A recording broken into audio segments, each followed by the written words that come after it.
لا إله إلا الله محمد رسول الله عليه صلاة الله وآله والأحبة لا إله إلا الله محمد رسول الله عليه صلاة الله وآله والأحبة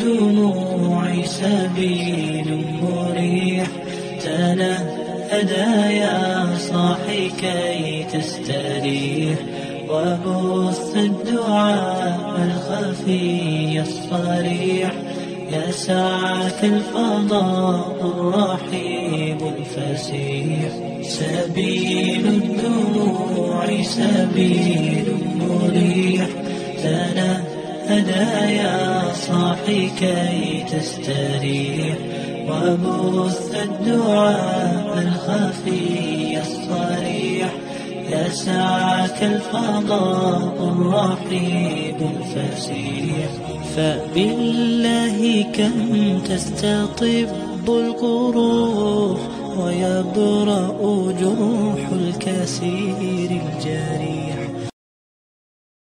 Bapak-bapak, ibu-ibu yang dirahmati Allah, insya Allah kita akan memulai lagi kajian kita.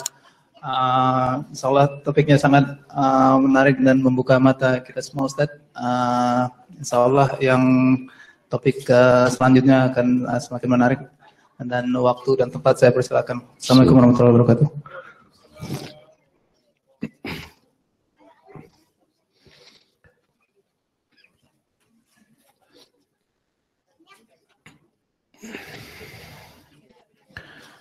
Bismillahirrahmanirrahim. Assalamualaikum warahmatullahi wabarakatuh. Alhamdulillah kita bisa melanjutkan kembali tema kajian kita pada malam hari ini.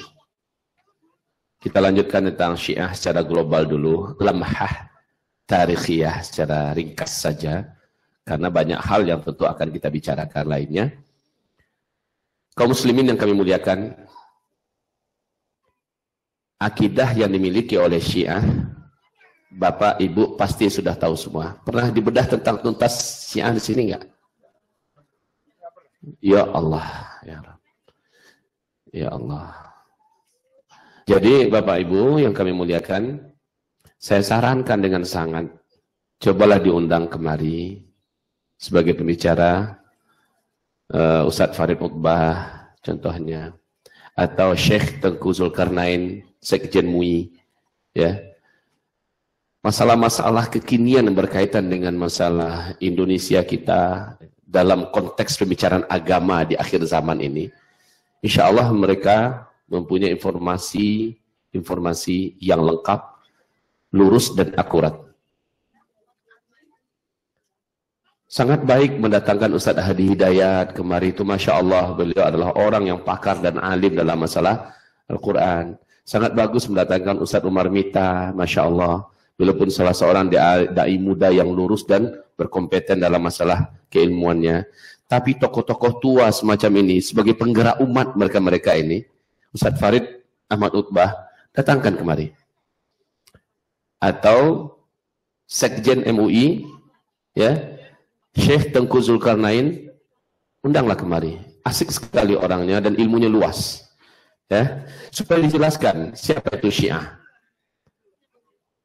Bapak Ibu yang kami muliakan, baik, masih dalam kesempatan ini saya akan lanjutkan sebentar. Maka Syekh Shaltut sebagai Syekh Al-Azhar sendiri pun akhirnya taubat, sebagaimana Syekh Profesor Dr. Yusuf Al-Qardawi tobat. Syekh Shaltut terlebih dahulu setelah tobat. Setelah dia mencoba melakukan pendampingan dan pendekatan dengan Syiah. Akhirnya Syekh Shaltut tobat dan mengatakan tidak ada pendekatan bentuk apapun antara Sunni dengan Syiah, Syiah dengan Sunni. Syiah adalah agama lain dan Ahlus Sunnah wal Jamaah adalah Islam. Tapi kenapa demikian? Rukun imannya beda. rukun Islamnya beda. Akar-akar akidahnya jauh berbeda. Kalau kita tanah suci kita adalah Mekah, Madinah. Kalau dia tanah suci mereka adalah Qum dan Karbala. Kalau seandainya kita punya syahadat asyhadu an la ilaha illallah wa asyhadu anna Muhammadar Rasulullah, mereka menganggap dua syahadat itu tidak sah tanpa menambahkan wa asyhadu anna Aliyan hujjatullah. Kalau kita mengatakan bahwa Fatimah dengan imam-imam yang lain adalah di antara para keluarga Rasulullah dan sahabat-sahabat keluarga Rasulullah, bagi mereka selain Ali, selain Fatimah, selain Abu Dzar Al-Ghifari, Miqdad Al-Ansi dan sahabat-sahabat, hanya 5 orang yang diakui, selainnya kafir. Abu Bakar kafir, Umar kafir, Aisyah kafir, dan seluruhnya berhak untuk dikutuk, dilaknat. Yang tidak mau mengutuk Abu Bakar dan Umar, tidak mau mengutuk dan melaknat Bunda Aisyah, kafir katanya. Jadi bagaimana kita akan bisa bertemu dengan mereka? Kita mengharamkan darah umat Islam kalau mereka halal darah selain kelompok mereka. Tidak bisa bertemu Bapak Ibu. Taib, merekalah yang menjadikan puluhan juta darah umat Islam tertumpahkan di Baghdad. Ketika Genghis Khan masuk dulu ya ke negeri-negeri Islam dan menghancurkan kota-kota. Lewat pintu mereka ketika Al-Qummi berkhianat. Merekalah Bapak Ibu yang kami muliakan yang melakukan pengkhianatan sehingga kisah-kisah berdarah terjadi di Palestina. Mereka yang melakukan pengkhianatan sehingga akhirnya Iran jatuh ke tangan Syiah hari ini. Mereka yang melakukan pengkhianatan sehingga Khilafah Islamiyah Al-Utsmani di Turki pun akhirnya lenyap dari muka bumi ini. Pengkhianatan apa yang tidak dibuat oleh Syiah? Sekarang giliran Indonesia.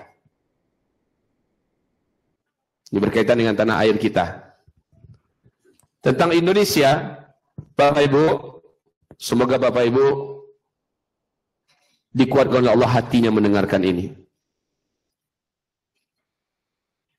Kalau hari ini yang Bapak Ibu dengarkan panasnya tentang komunis masuk Indonesia dan akan melakukan revolusi berdarahnya di 2018, maka Syiah sudah punya makar lebih awal daripada komunis.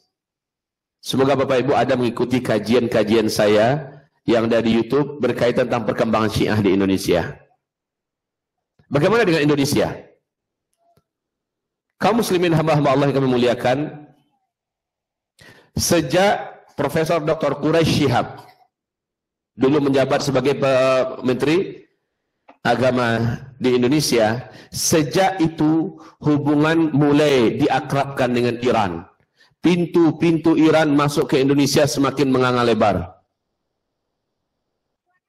Lalu satu persatu simpul-simpul pemerintahan mulai dimasuki dan diisi oleh Syiah. Sampai kepada tingkat Jalaluddin Laknat akhirnya naik dan masuk sebagai anggota dewan. Ya. Lalu berbagai macam lini dan posisi-posisi strategis dalam pemerintahan pusat diisi oleh Syiah. Hanya pada masa inilah sekarang Syiah sudah menjadikan Istiqlal sebagai salah satu markas mereka.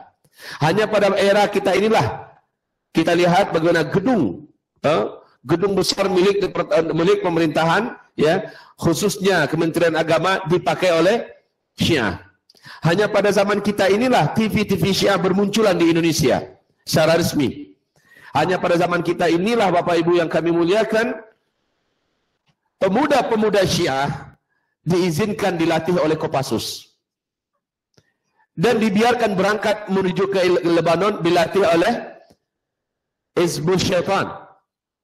Saya tidak rela menyebutnya Hizbullah, tapi Hizbul Syaitan di bawah pimpinan Hasan Nasrallah Syaitan. Dilatih, ditargetkan pulang ke Indonesia setingkat dengan para panglima-panglima, setingkat dengan para jenderal-jenderal yang siap untuk mengkader di sini. Nah, karena mengingat waktu yang sudah tidak begitu banyak tersedia, akhirnya Syiah melakukan percepatan di Indonesia. Apalagi dengan terkuaknya kebiadaban dan kebrutalan Syiah yang ada di Syria, di mana Bashar Assad secara terang-terangan membantai umat Islam dan Iran membela secara vulgar, mengirimkan ribuan bala tentara sampai puluhan ribu, mengirimkan senjata dan ikut bertempur di di Syria, dunia tidak bisa lagi menutup mata tentang keberadaan Iran di balik kekuatan Bashar Assad. Sejak itu, kaum muslimin Sunni di Indonesia mulai mulai sadar, apalagi marak sekali upaya-upaya para alim ulama kita, dai-dai Ahlus Sunnah wal Jamaah memberikan penyadaran-penyadaran di Indonesia tentang bahayanya Syiah. Walaupun mereka mencoba menampik, mencoba membela diri dan segala macamnya, tetapi kejahatan mereka seperti disampang, membuktikan kembali betapa brutalnya mereka. Polisi pun berani mereka lukai. Dan mereka kebal, seolah mereka kebal hukum. Ahmadiyah dikerjain karena telah menghina Islam. Alhamdulillah Ahmadiyah bisa tutup pintu, bisa tutup buku. Ketika aliran-aliran sesat bermuncul di Indonesia, dengan cepat bisa dipadamkan. Tapi ketika Syiah, sangat sulit, seolah kebal hukum dan tidak tersentuh hukum. Ada apa? Karena Syiah sudah mulai punya bargaining. Saat SBY menjadi presiden dulu, maka penasehat-penasehat SBY dan orang-orang yang tergabung dalam partai yang dikelola oleh Pak SBY tidak sedikit diisi oleh kaum komunitas Syiah. Kaum muslimin yang kami muliakan, hamba-hamba Allah yang saya muliakan. Lalu pada tahun 2014, akhirnya puncak daripada kekisruhan dan keributan antara ulama-ulama dan dai-dai Ahlus Sunnah wal Jamaah dengan para penggiat-penggiat Syiah di Indonesia, dan umat mulai sadar. Diadakanlah pertemuan di akhir bulan Desember, ya, di bulan Desember 2014, di mana Badan Intelijen Negara Republik Indonesia, ini pertemuan antara ulama-ulama Ahlus Sunnah wal Jamaah termasuk Ustaz Farid Uqbah yang saya katakan tadi, temu bicara dengan pihak kepolisian Republik Indonesia, dengan pihak intelijen, Badan Intelijen Negara Republik Indonesia, menyampaikan data-data, fakta-fakta yang ada di tangan para ulama tentang bagaimana perkembangan Syiah di Indonesia. Intelijen mempelajari dengan seksama. Akhirnya, secara resmi, Badan Intelijen Negara Republik Indonesia mengatakan Indonesia 3 atau 4 tahun dari sekarang akan seperti Syria. Yang ngomong adalah orang-orang yang berkompeten, Pak. Bukan lagi para ulama, tetapi Badan Intelijen Negara Republik Indonesia.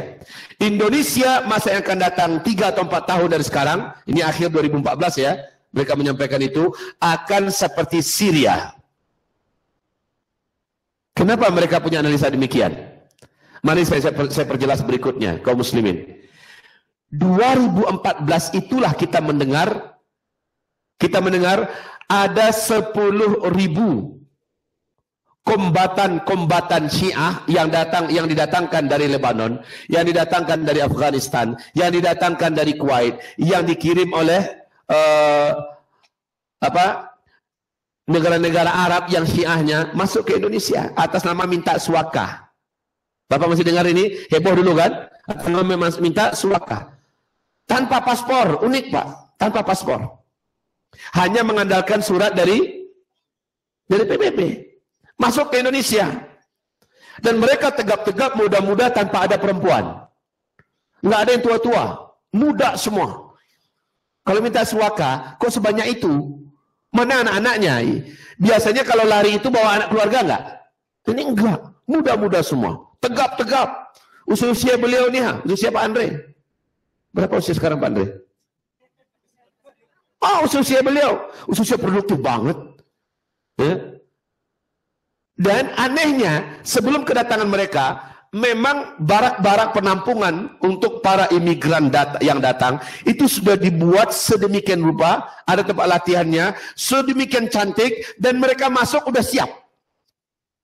Difasilitasi, dilindungi, subhanallah. Dan mereka akhirnya disebar ke seluruh Indonesia. 10.000 Pak, kita ada berapa provinsi di Indonesia? Ada 30.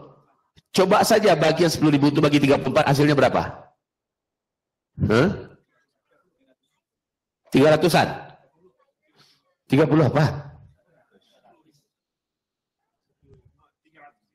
Iya, jumlah orang yang didatangkan adalah 10.000, ya. Kemudian jumlah provinsi kita 34 provinsi. Coba dibagi berapa? dan mereka ahli tempur. Mereka adalah para pemuda-pemuda yang sudah terlatih di medan perang atau dilatih berperang, dan mereka terlatih merakit bom.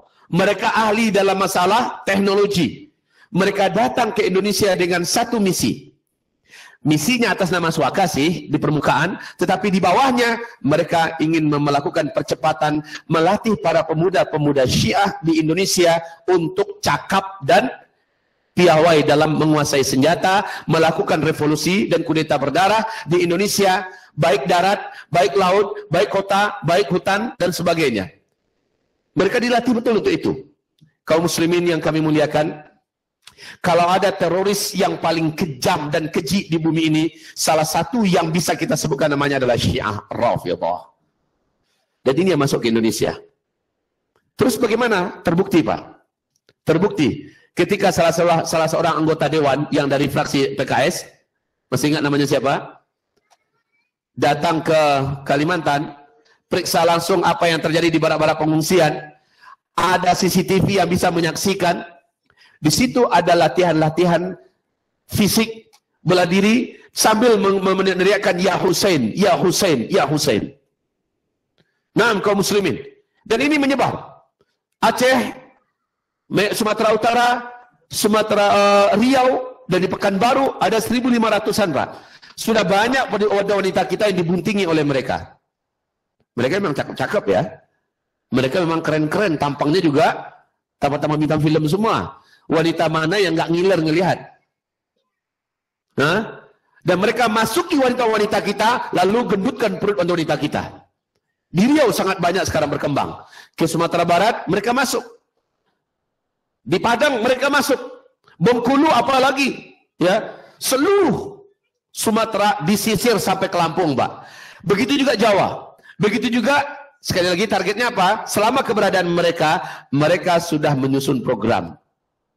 Ya, ketika ada pertemuan saya dengan salah seorang mantan intelijen yang sudah berbintang 2 dari pihak kepolisian, duduk bersama kami, jenderal ini berkata bahwa sesungguhnya 10.000 orang itu membawa misi-misi yang sangat keji untuk Indonesia. Pertama misinya, latih dulu para pemuda-pemuda Syiah di Indonesia. Sampai mereka terbiasa dengan senjata. Bapak, setiap orang Syiah di Indonesia, di pintunya, di rumahnya, sudah ada senjata-senjata, api, laras panjang, senjata pendek. Mereka sudah punya, mereka sudah lengkap. Dan mereka terlatih. Mereka tampil dengan gerakan-gerakan yang legal. Ya, subhanallah kaum muslimin. Di sini target mereka dari 2020 mereka percepat ke 2018. Terjadi revolusi Syiah di Indonesia. Pemerintahan Indonesia akan dibalikkan menjadi pemerintahan atau cabang daripada Iran. Atau ibaratnya itu satu provinsi di antara provinsi Syiah Persia Raya yang dikumandangkan oleh Ahmadinejad. Bahwa kita akan kembali membangkitkan Persia Raya. Dan Indonesia adalah ujung daripada Asia Tenggara yang akan dikuasai oleh Syiah. Perlu Bapak Ibu ketahui, makar mereka setelah para pemuda-pemuda Syiah di Indonesia terlatih, siap, baik yang dilatih juga cara bagaimana memimpin pemerintahan, bagaimana cara menguasai media-media dan segala macamnya, ya, dan juga bagaimana perang gerilya, perang kota dan segala macamnya, bagaimana semuanya dipersiapkan. Lalu mereka targetkan di 2016 pertengahan, mulai dari Agustus ke atas, secara bertahap ribuan pemuda-pemuda Indonesia yang disekolahkan di KUM, di Universitas Al-KUM, dikembalikan ke Indonesia. Imam besar mereka untuk Indonesia yang sekelas Ayatullahnya dikirim bergabung ke Indonesia sebagai mufti yang akan melindungi upaya-upaya kudeta ke depan. 2016 ini. Sementara kaum muslimin yang kami muliakan, setelah itu selesai, program mereka yang kedua atau plan mereka berikutnya, yaitu, ini kira-kira penting nggak Bapak Ibu ketahui? Hah? Perlu nggak gitu masalahnya? Bapak di sini.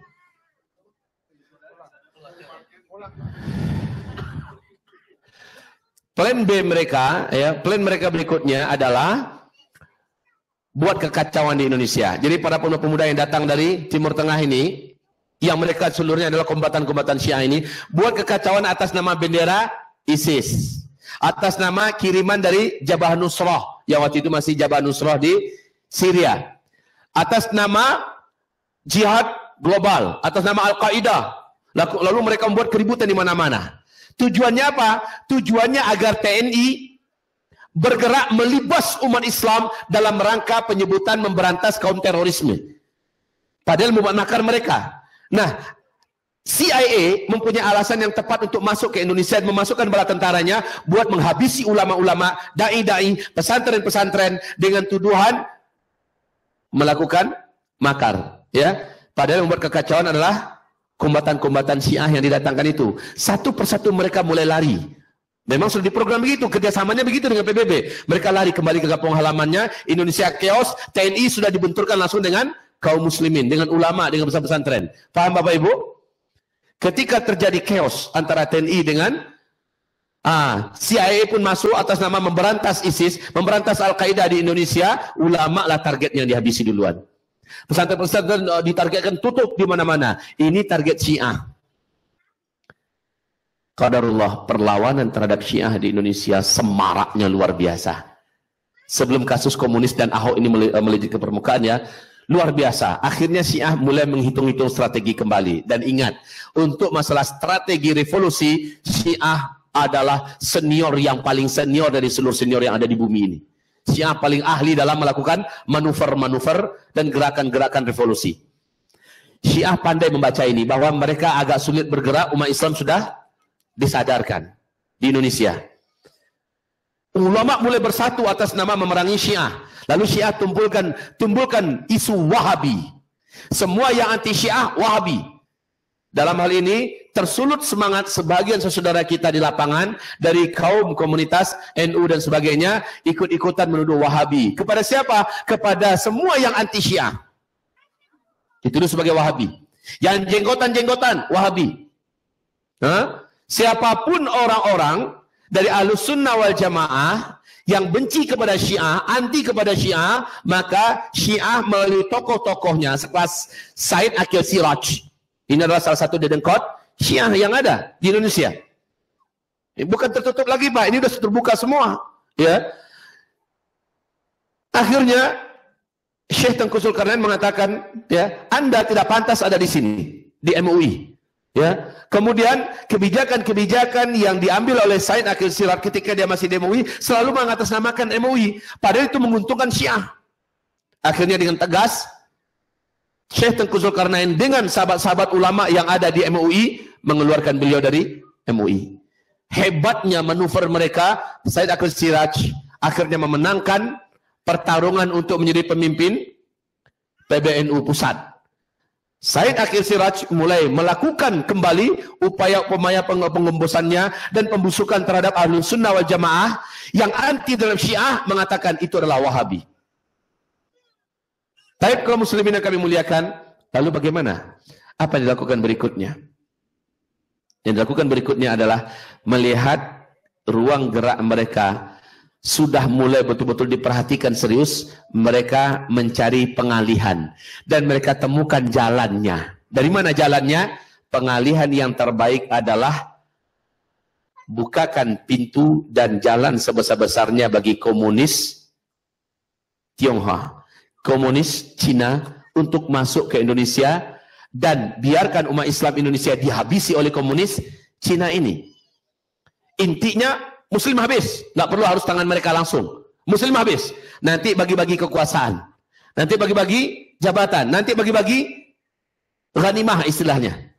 Nah, kaum muslimin yang kami muliakan, la haula wala quwata illa billah. Pantasan kata Nabi, blok timur itu di akhir zaman akan menjadi musuh kamu bersama. Iran, Cina, Rusia, ya, India dan kekuatan-kekuatan blok timur itu akan menjadi musuh bersama bagi kamu.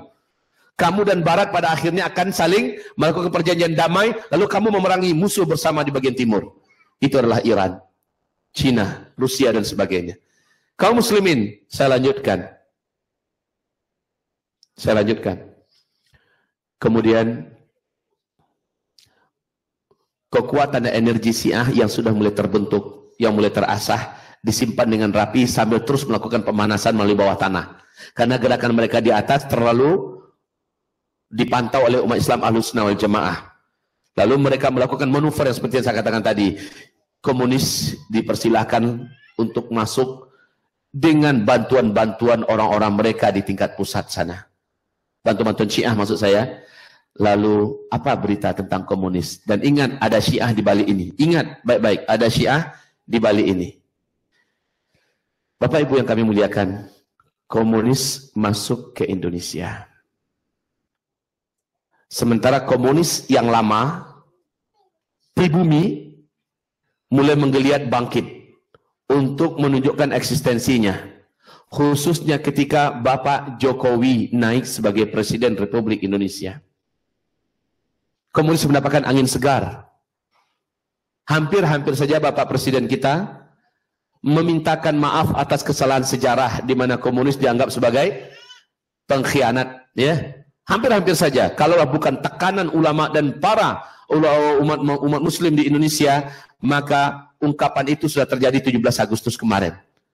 Alhamdulillah, pressure umat Islam cukup kuat, ya, di mana menentang adanya keinginan sang presiden untuk mengucapkan minta maaf kepada komunis di Indonesia. Tidak jadi, Pak. Namun, perlu Bapak Ibu ketahui, komunis di Indonesia 2017 besok sudah resmi mendirikan partai sendiri. Bapak dengar berita ini? Dan ini valid. Sudah resmi akan mendirikan partai sendiri, ya, dan mereka akan bertarung di dalam perebutan kekuasaan ke depan. Namun, ini hanya untuk melegalkan gerakan mereka di permukaan. Tapi mereka ingin lebih cepat daripada itu. Komunis di Indonesia ingin melakukan revolusi berdarah di tahun 2018. Tapi yang melakukannya bukan lagi komunis lokal. Komunis perbumi, tidak. Tapi komunis yang didatangkan dari luar, dari Cina. Hamba-hamba Allah yang kami muliakan. Ramadan yang lalu, Ramadan kemarin ini, Bapak mungkin ada lihat di YouTube, saya memberikan ceramah menjelang berbuka puasa di depan para perwira tinggi TNI, ya. Beberapa jenderal, ada kurang lebih 24 jenderal hadir ketika itu. Saya sampaikan tentang huru-hara akhir zaman. Setelah selesai, kami makan bersama, kami sholat, kemudian sambil makan kita dikelilingi, kita berkeliling dengan para petinggi-petinggi TNI Angkatan Darat ini. Mereka juga sangat risau dengan nasib masa depan Indonesia yang sudah di ujung tanduk. Kenapa? Indonesia hampir 100% tergadai keluar.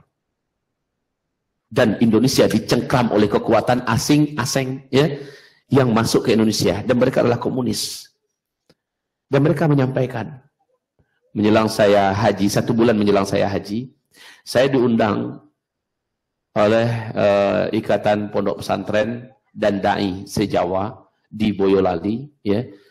Dalam pertemuan itu saya dengarkan satu persatu pimpinan pondok pesantren menceritakan pengalaman mereka didatangi oleh anggota Mabes TNI Angkatan Darat Pusat sebanyak 3 orang. Mereka membawa surat dengan identitas resmi mereka. Tujuan 3 orang utusan ini adalah mempertanyakan masing-masing pesantren loyalitasnya kepada NKRI sejauh mana. Ada nggak loyalitasnya kepada NKRI? Setelah dijawab oleh para pimpinan-pimpinan atau juru bicara pondok pesantren, kami setia dengan NKRI, barulah mereka berkata, camkan ini kata-kata mereka, Pak. Tolong selamatkan Indonesia 2018. Kami TNI tidak akan mampu menghadapi sendiri revolusi berdarah komunis di 2018 akan terjadi di Indonesia.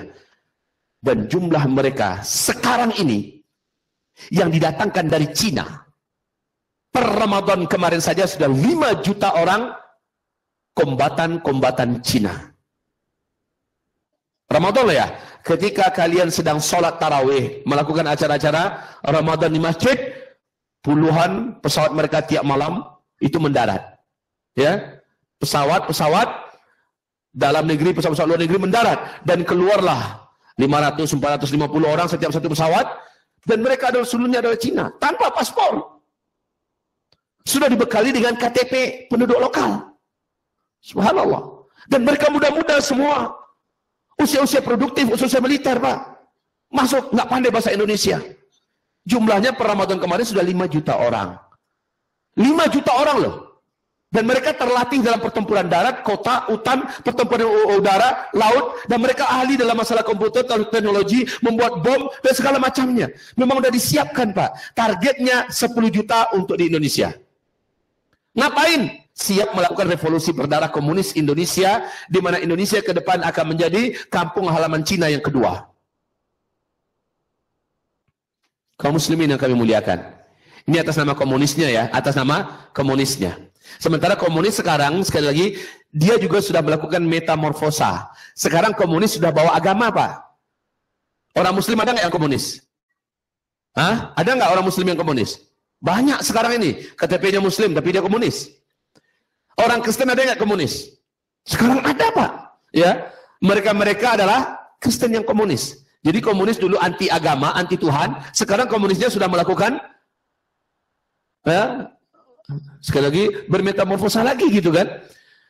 Sudah bawa agama-agama mana yang seideologi yang mau dengan mereka, kemudian dijadikan sebagai komunis beragama. Tetapi target mereka tetap tidak rela dengan adanya agama yang lurus kayak Islam ini. Kaum muslimin hamba-hamba Allah yang kami muliakan. Apa kata utusan dari Mabes TNI ini? Seandainya kami harus berhadapan 1 lawan 1 saja dengan mereka, jumlah kita TNI akan kalah jauh dari mereka. 5 juta yang udah masuk Ramadan kemarin, menjelang Hari Raya Idul Adha kemarin, sudah 7 juta, Pak. Target berapa tadi? 10 juta. TNI kita yang masih aktif ditotalkan seluruhnya hanya 500 ribuan orang se-Indonesia. Sanggup nggak ngelawan 1 lawan 1? Maka tidak berlebihan kalau Panglima TNI Indonesia sekarang Bapak Gatot Nurmantio mengatakan umat Islam adalah benteng terakhir NKRI ke depan. Betul nggak? Ini beliau tidak berlebihan menyampaikan ini, Pak. Karena hanya umat Islam yang akan siap dengan nyawa, dengan darah menyelamatkan NKRI. Tidak ada yang lain. Kaum muslimin yang kami muliakan. Makanya didatangi, mulai merapat ke pesantren yang ada. Agar para pesantren ini berkenan ke depan menjadi penyelamat NKRI.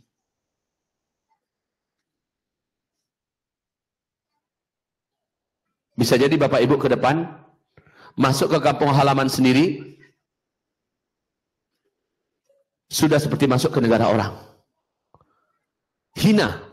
Diusir, diperlakukan secara tidak baik dan sebagainya.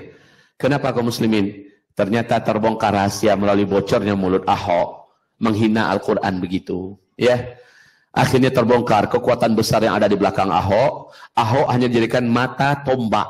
Mata tombak. Yang kalau mata ini sukses lancar, dia akan membawa misi besar dan kekuatan besar di belakangnya. Kalau mata ini tumpul atau rusak, dia akan diganti dengan mata yang lain. Ya, intinya kekuatan besar di belakang, bagaimana kekuatan komunis Cina ini masuk ke Indonesia dan memiliki Indonesia ke depan. Secara de jure saja Indonesia sudah hilang. De facto sebentar lagi 75% tanah-tanah yang ada di Indonesia sudah dimiliki oleh Cina. La haula wala quwata illa billah. 75%. Akan seperti Singapura ke Indonesia? Pasti, tapi lebih parah kalau Indonesia nanti akan harus berhadapan dengan banjirnya darah di Indonesia. Bapak, Ibu yang hamba Allah kami muliakan. Target 10 juta untuk melindungi rakyat Cina yang akan dimasukkan ke Indonesia 200 juta. 200 juta ini betulkah? Ternyata itu angka paling sedikit loh, Pak. Ini angka paling sedikit yang akan dimasukkan warga Cina ke Indonesia 200 juta itu angka paling sedikit. Tahukah Bapak Ibu sekarang berapa jumlah populasi Cina sedunia sekarang? Berapa? 1, berapa? 1,6. Ini informasi yang keliru. Yang benar jumlah mereka adalah 2,5 M. Seluruh dunia. 2,5 M kaum muslimin. Yang ditargetkan untuk masuk ke Indonesia itu, angka 200 juta itu paling sedikit. Siapa yang akan melindungi mereka? Kombatan mereka sudah dimasukkan sejumlah 10 juta orang. Dan itu cukup untuk melindungi mereka, Pak. Habis TNI kita dihabisi mereka. Polri juga akhirnya ditelanjangi bulat-bulat lalu dibakar hidup-hidup. Oleh mereka itu dengan jumlah segitu banyak bisa, Pak. Kalau umat Islam tidak akan tampil bersama-sama untuk melindungi NKRI, habis Republik Indonesia tamat. Beraninya mereka kemarin mengibarkan bendera Cina. Masih ingat? Baru-baru ini aja. La haula wala quwata illa billah. Sombong sekali mereka. Kaum muslimin yang kami muliakan, mereka tahu sebahagian daripada jenderal-jenderal yang ada di Polri atau mungkin di TNI sudah berhasil di pihak mereka. Sudah berhasil mereka beli. Udah kegadai istilahnya, Pak. Yang lain-lain coba berani ngomong. Sekali di Indonesia sekarang. Nah, sekali lagi saya katakan, akan seperti apakah Indonesia ke depan? Kita lihat kekuatan Ahok. Ahok ini sebenarnya nggak ada apa-apanya. Dia bisa saja dibunuh oleh orang mereka sendiri. Ya, lalu difitnah umat Islam pastinya, betul tidak? Dengan alasan itu nanti ulama-ulama diciduk satu persatu, dihabisi. Pesantren ditutup, majelis ulama Indonesia ditutup dan segala macamnya. Bisa saja, Pak. Tapi kalau seandainya Ahok berhasil diperjuangkan dan akhirnya menang dengan kekuatan yang dahsyat di belakangnya, 9 naga di belakang Ahok itu, Pak. 9 naga di belakang Ahok nih, Pak. Indonesia bisa dibeli. 2 naga saja.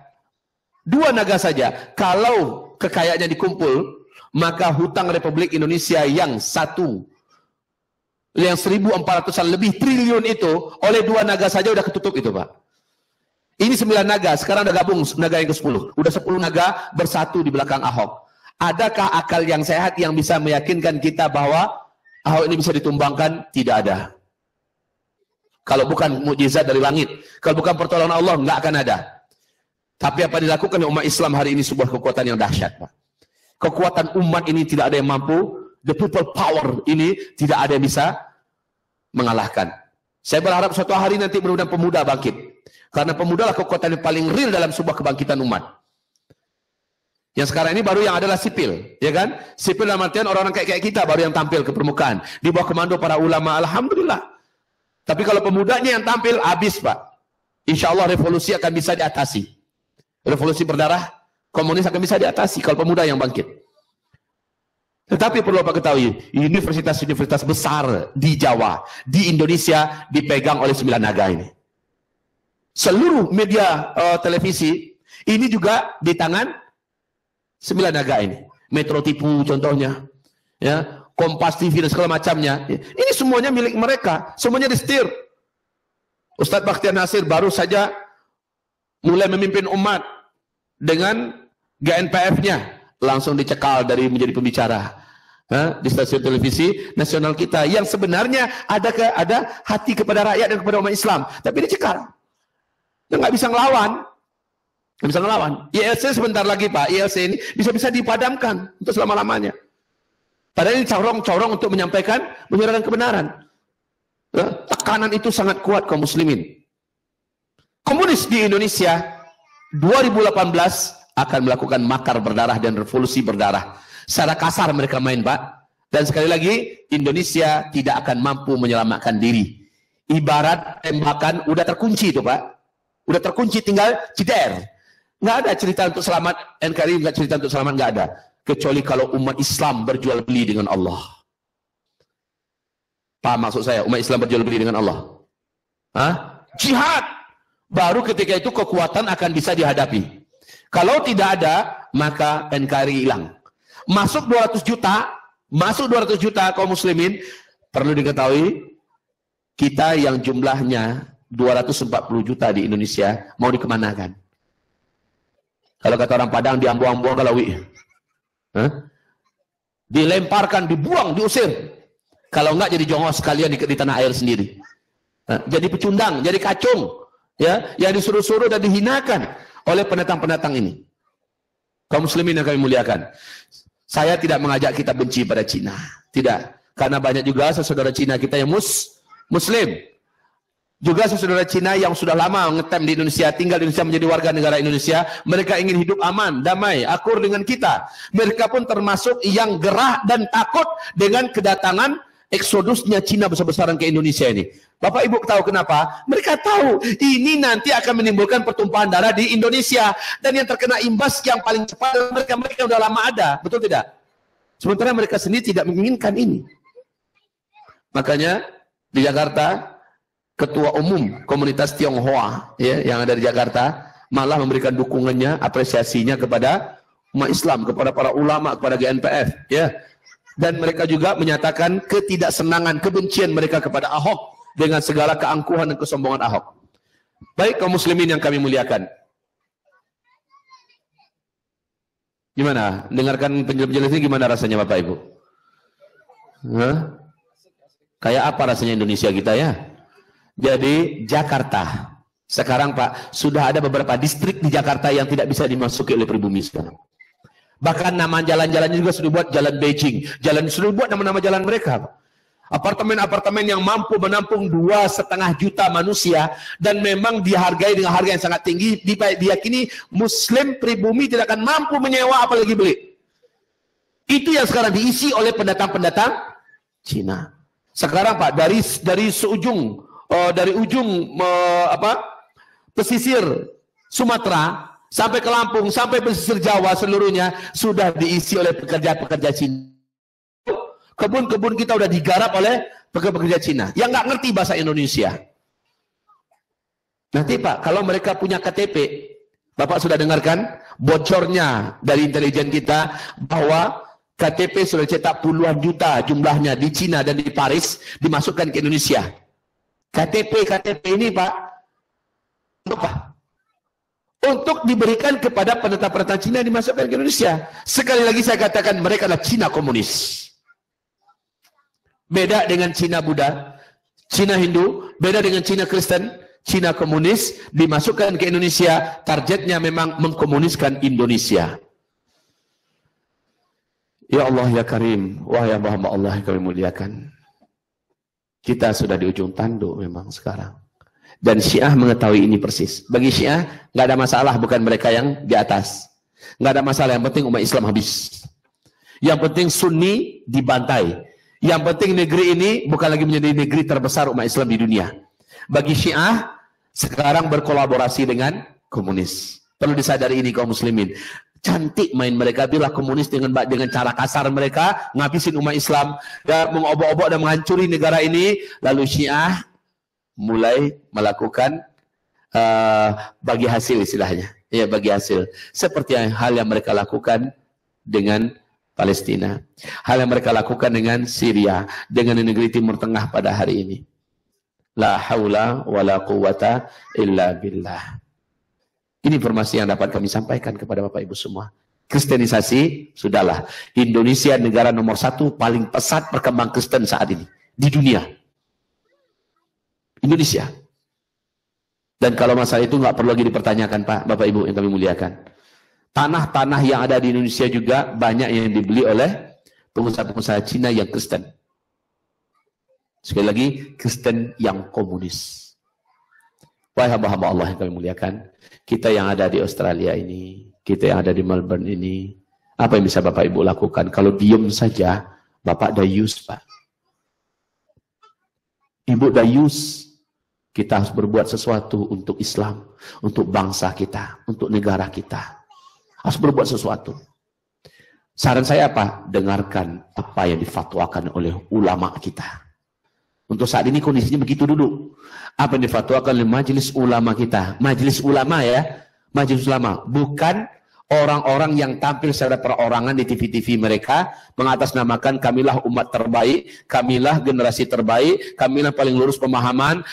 Demokrasi itu apa?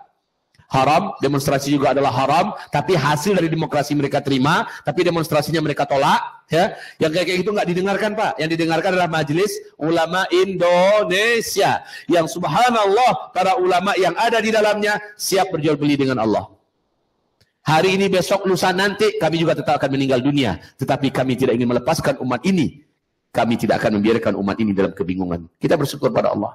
Ulama-ulama kita sekarang sudah mulai bangkit dan bersatu. Tidak peduli dengan bendera masing-masing mereka. Tidak peduli dengan organisasi masing-masing mereka, manhaj masing-masing mereka. Mereka sudah mulai bersatu. Mereka ngeh banget tentang nasib Indonesia ke depan. Mereka ngeh banget. Nah, kaum muslimin yang kami muliakan, saya bersyukur, alhamdulillah, HTI. Saya bersyukur PKS, alhamdulillah. Saya bersyukur Muhammadiyah, NU. Saya bersyukur dengan organisasi-organisasi Islam yang lain-lainnya.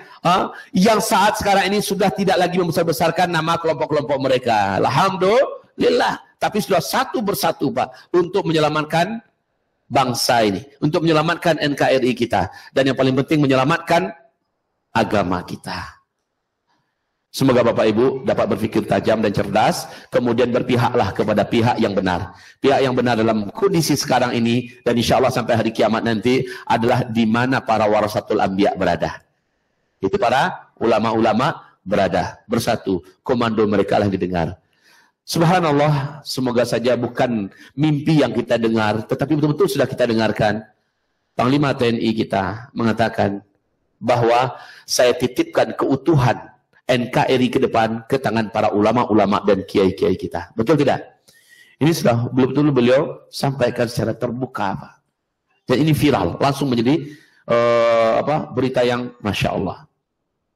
Beliau bisa membaca. Tidak ada mungkin Indonesia ini bisa terselamatkan kalau tidak karena umat Islam. Alhamdulillah. Mungkin demikian dari saya. Silakan kalau ada tanya jawab diskusi. Ada tanya jawab diskusi? Sebatas yang saya tahu, sebatas yang bisa, insya Allah saya jawab. Jazakallah khair Ustadz atas kajian khususnya. Sebuah kajian yang mungkin sangat menyadarkan kita tentang bahaya-bahaya eksternal yang terhadap kaum muslimin dan negara kita khususnya. Ya, sangat-sangat menarik sekali. Saya aja personally yang belum tidur selama 36 jam langsung melotot tentang dengan paparannya Ustadz. Mungkin saya buka forum untuk pertanyaan, tapi mungkin saya batasi pertanyaannya ya, karena banyak anak-anak yang besok mungkin masih yang sekolah. Dan tentunya juga akan ada acara buat hari Sabtu dan Minggu yang insya Allah Ustadz akan lebih detail untuk memaparkan kajian-kajian akhir zamannya, dan tiket masih tersedia oleh Pak Tamir kita. Mungkin kalau ada yang ingin bertanya silakan.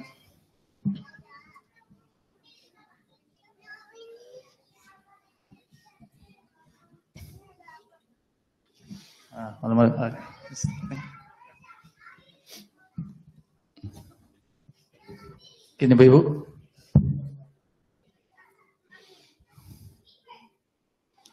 Nggak tahu apa mau dibicarakan kali. Saking shocknya Ustaz. Iya. Pak Aca.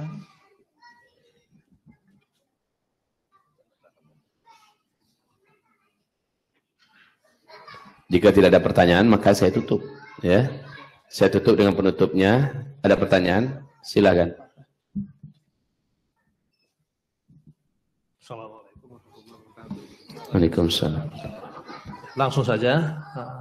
Ya, tadi disinggung oleh Ustadz bagaimana sikap kita seharusnya di Melbourne ini untuk menghadapi yang tadi gambarnya cukup jelas, bahwa makar-makar yang begitu jelas. Terus apa yang bisa kita perbuat yang tinggal di Australia ini? Karena sebagian dari teman-teman kita mungkin di sini 5 tahun lagi masih aman, gitu, katanya begitu. Yang tinggal di sini. Jadi yang di sana masih belum aman. Jadi yang merasa aman di sini dalam jangka 2 atau sampai 5 tahun, kira-kira apa yang harus kita perbuat? Insya Allah Bapak Sabtu Minggu mengikuti acara workshop enggak nanti? Yang mengikuti acara Sabtu Minggu besok, maka dengan jelas dan terang di hadapannya masa depan kita umat Islam satu bumi.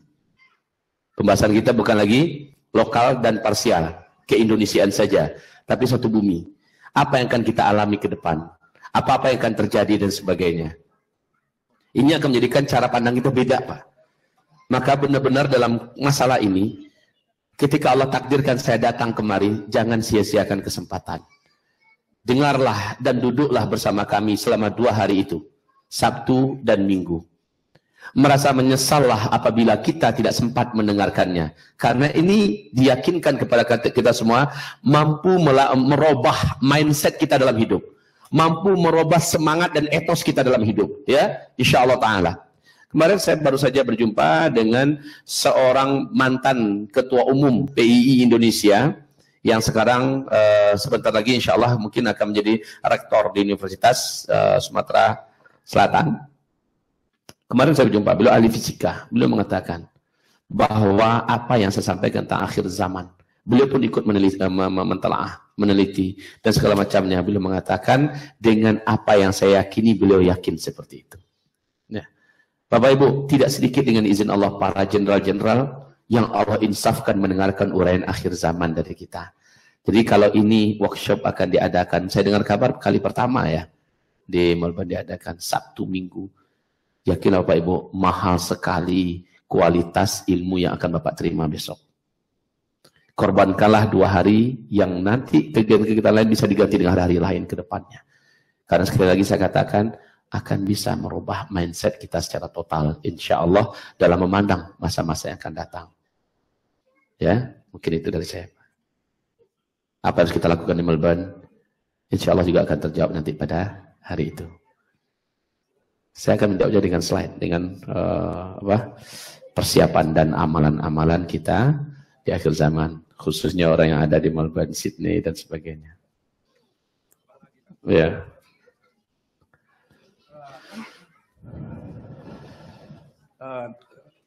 Ya di sini di Australia ini backgroundnya memang dari berbagai bangsa.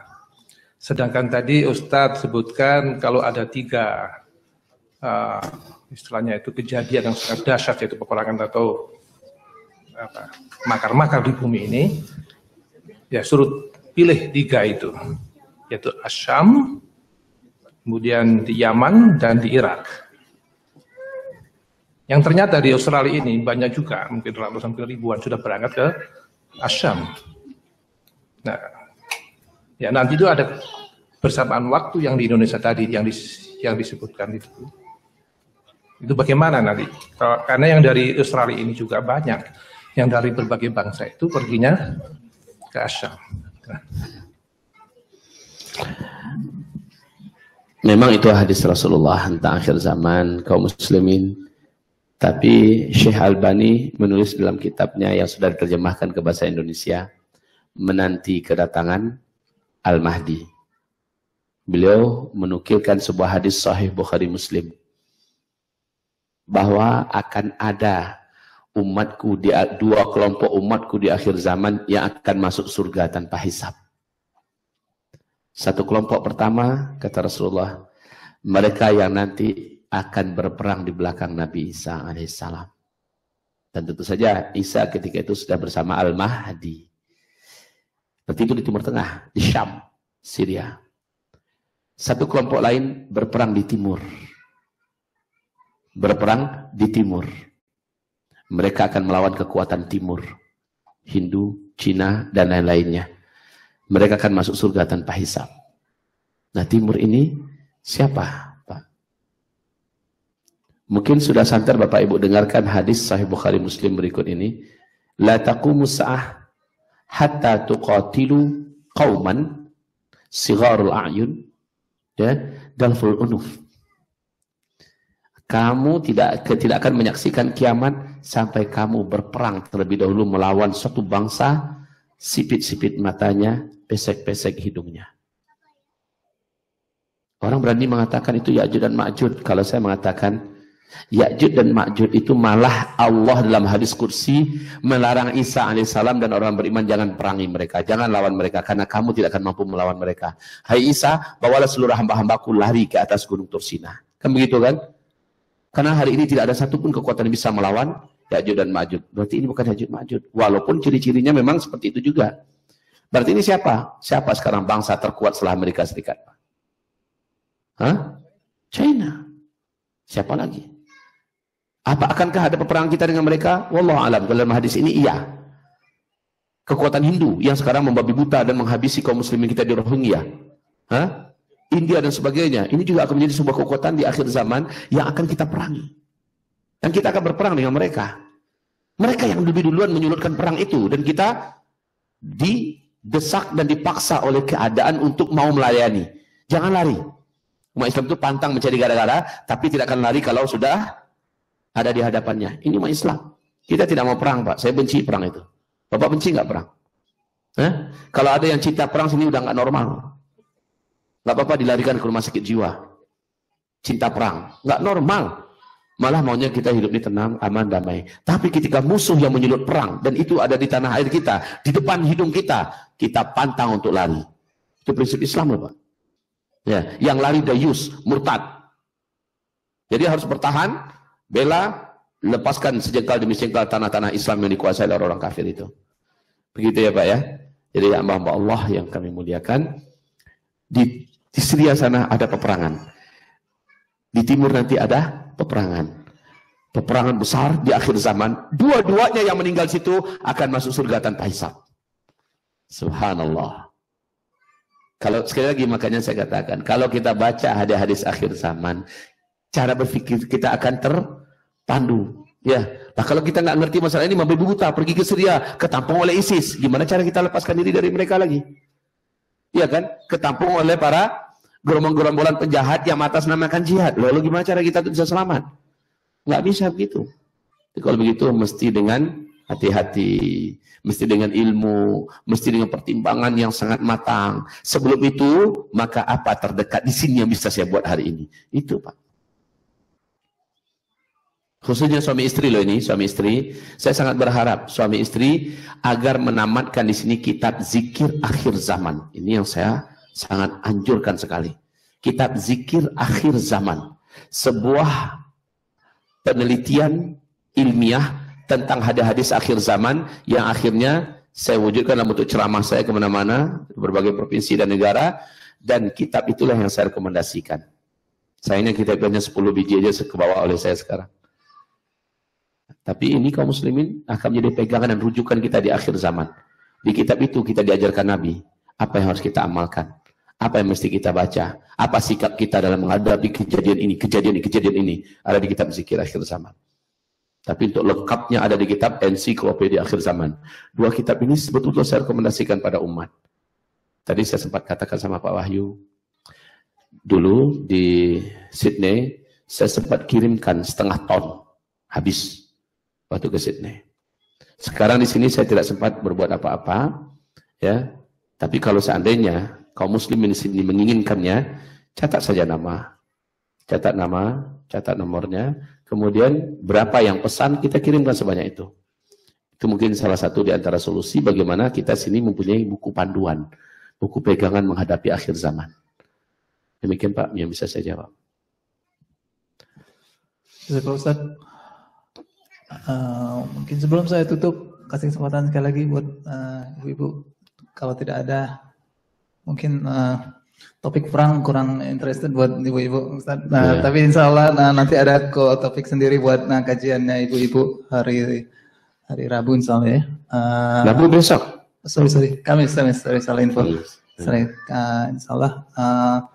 Mungkin terima kasih jazakallahu khair Ustaz atas paparannya. Ya sangat membangunkan kita dari tidur kita.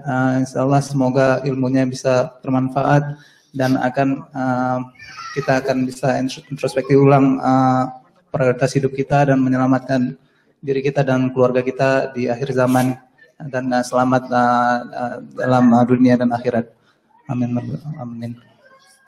Kita tutup dengan alhamdulillah dan doa kafaratul majlis. Subhanakallah. Asyhadu an la ilaha illa anta astaghfiruka wa atubu ilaik. Lebih dan kurangnya mohon maaf. Assalamualaikum warahmatullahi wabarakatuh. Waalaikumsalam. Isya kita masuk jam berapa? 10 menit lagi. Kita salat Isya dulu kan berjamaah. Ya, saya sengaja tidak jamak tadi agar bisa berjamaah lagi Isya dengan kaum muslimin. Bapak Ibu yang kami muliakan, memang materi ini pasti nggak greget bagi ibu-ibu. Saya sudah tahu ini. Materi ini nggak cocok bagi ibu-ibu, tapi ibu-ibu perlu dengarkan. Sedikit banyaknya ibu punya punya nyali, ya punya mental. Setidaknya kalau udah terjadi, iya, ini pernah disampaikan Ustadz. Nah, setelah itu apa? Ibu juga tidak akan memberatkan bapak-bapak ketika bapak-bapak melakukan tindakan-tindakan yang pantas, yang patut dalam menyikapi kejadian demi kejadian. Karena bapak ibu, khusus ibu-ibu ya, yang paling banyak maju di depan nanti di akhir zaman adalah kaum lelaki. Karena ini pula saya sampaikan, kaum lelaki akan paling duluan berpindah ke alam barzakh dibandingkan kaum ibu-ibu. Bahkan kata Rasulullah, ketika khilafah Islamiyah nanti berdiri, fase kelima masuk, jumlah laki-laki dengan wanita sudah 1 berbanding 50. 1 laki-laki, 50 wanita. Kenapa? Laki-laki sudah banyak yang syahid terlebih dahulu, kalau dia orang Islam yang beriman. Ya, kenapa? Ini fase keempat.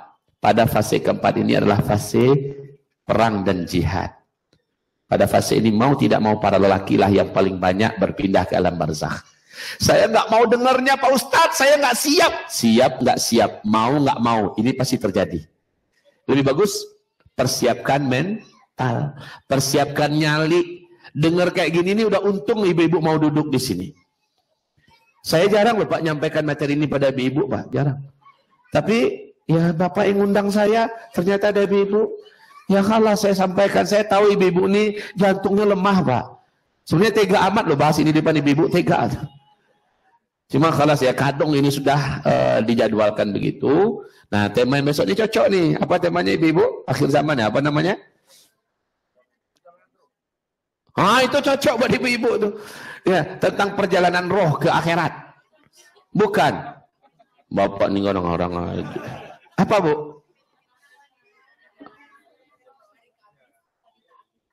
Tuh, itu baru pembahasannya.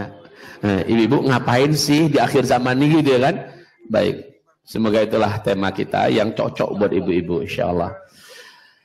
Hamba-hamba Allah yang kami muliakan, sekali lagi saya sampaikan pada Bapak Ibu, salah satu di antara misi terkuat saya setelah saya menyampaikan risalah pesan-pesan akhir zaman ini secara vulgar, secara tegas, secara jelas kepada Bapak Ibu. Misi saya berikutnya semoga mendapatkan dukungan yang kuat dari Bapak Ibu. Saya ingin mendirikan masjid dan perpustakaan serta beberapa ruangan belajar di komplek pesantren saya.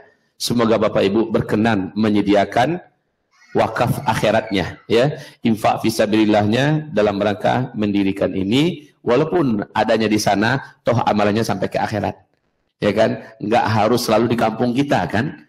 Di tanah air kampung halaman kita, walaupun di tempat Ustaz Zulkifli, toh nanti hasilnya kita akan nikmati di akhirat. Demikian dari saya bawa proposal sih, saya nggak tahu gimana caranya dengan proposal ini nanti. Hanya 10 proposal saya bawa, apakah saya serahkan atau bagaimana. Intinya kita memohon kepada Allah agar hati hamba-hambanya di sini Allah gerakkan dan kita dapat membangun setelah ini. Target saya Pak, tahun baru nanti kita sudah mulai membangun masjid, pustaka dan beberapa ruang belajar. Karena kita masih numpuk di satu rumah Pak. Semuanya numpuk di situ semua. Ruang belajar di situ, asrama di situ, rumah guru di situ semua. Padahal kita tahun baru sudah menerima murid baru. Semoga saja dukungan yang besar dan serius dari orang-orang beriman di sini bisa kami dapatkan. Wabillahi taufiq wal hidayah. Subhanakallahumma wa bihamdika asyhadu an la ilaha illa anta astaghfiruka wa atubu ilaik. Wassalamualaikum warahmatullahi wabarakatuh.